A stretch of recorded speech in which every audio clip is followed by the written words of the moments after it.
नमो नमः। श्रीमद् वाल्मीकि रामायणम् अरण्यकांडम पंचमः सर्गः।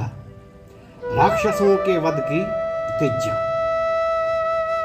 शरभंगे दिवं याते मुनि संघा समागतः अभ्यगच्छन्त काकुत्स्थं रामं ज्वलति तेजसं। महर्षि शरभंग के दिवंगत हो जाने पर दंडकारण्यवासी तपस्वी गण एकत्र होकर अग्नि के समान दैदीप्यमान श्री राम के पास आए।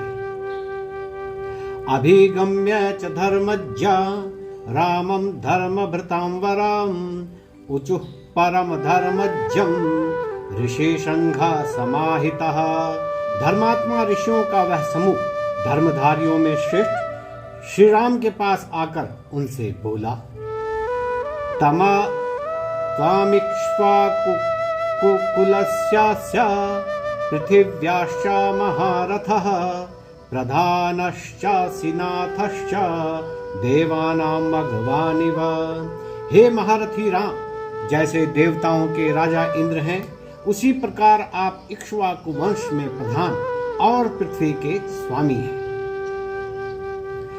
त्वमासाद्य महात्मानं धर्मज्ञं धर्मवत्सलम् अर्थित्वान्नाथ वक्ष्यामस्तच्च न श्रन्तुमर्हसि। आप जैसे धर्मात्मा धर्मज्ञ एवं धर्मवत्सल राजा को प्राप्त कर हम लोग याचक बनकर आपसे कुछ कहना चाहते हैं, इसके लिए आप क्षमा करेंगे। अधर्मस्तु महास्ताता भवेत् तस्य महीपतेः यो हरेत् बलिशंभागं न चारक्षति पुत्रवत्।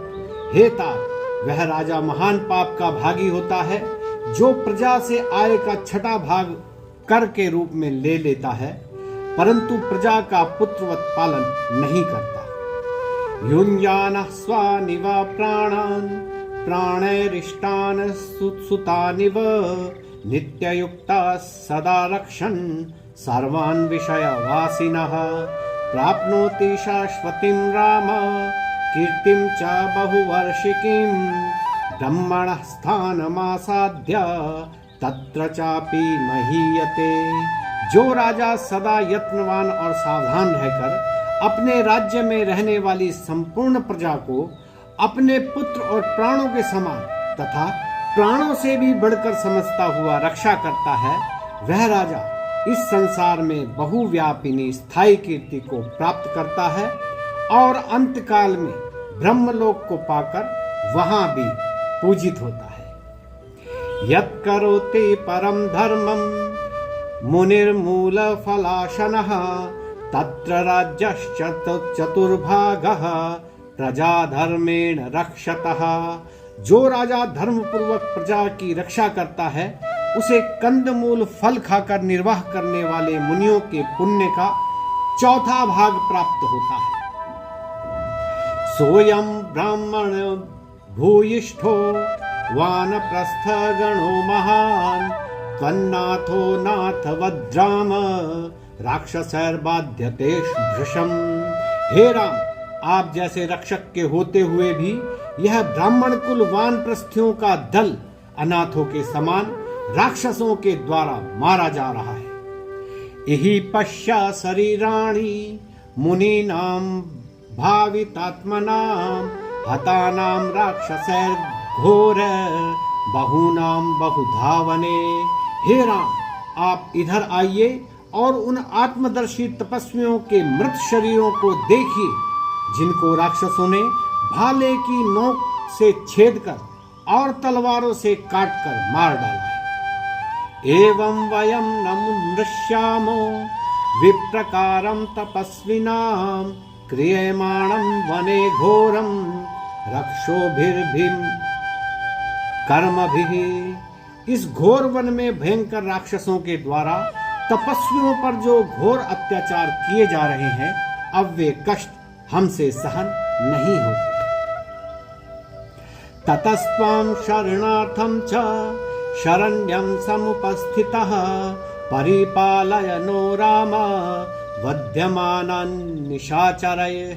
हे राम, आप शरणागत वत्सल हैं, अतः हम सब आपकी शरण में आए हैं। राक्षसों के द्वारा मारे जाने वाले हम लोगों की आप रक्षा करें। एतत् श्रुत्वा तु काकुत्स्थः तापसानां तपस्विनाम् इदं प्रोवाच धर्मात्मा सर्वानेव तपस्विनः। ककुत्स्थ कुल शिरोमणि धर्मात्मा राम उन तपस्वी मुनियों के ये वचन सुनकर उनसे बोले, नैवं अहर्थमां वक्तुम् आज्ञप्योऽहं तपस्विनां केवलेनात्मकार्येण प्रवेशष्टव्यं वनं मया। आप लोगों का मुझसे प्रार्थना करना उचित नहीं, मुझे तो आप आज्ञा दें, क्योंकि मैं तो आप लोगों का आज्ञाकारी हूँ। मुझे तो आप अपने कार्य के लिए ही वन में आया हुआ समझे। तपस्विनां रणे शत्रुं हन्तुम् इच्छामि राक्षसान् पश्यन्तु वीर्यमृषयः सभ्रातुर्मे तपोधनः। मैं तपस्वियों के शत्रु राक्षसों का युद्ध क्षेत्र में वध करना चाहता हूँ। हे तपोधन ऋषि लोगों, आप मेरे और मेरे भाई लक्ष्मण के पराक्रम को देखें।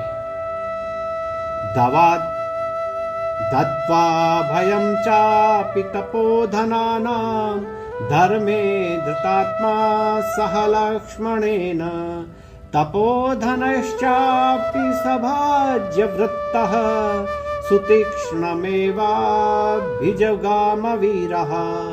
धर्म धुरंधर श्री राम ने उन तपस्वियों को अभय प्रदान किया। तदनंतर धैर्यशील वीर राम अपने भाई लक्ष्मण तथा उन महर्षियों के साथ सुतीक्ष्ण जी के आश्रम की ओर चले। नमो नमः।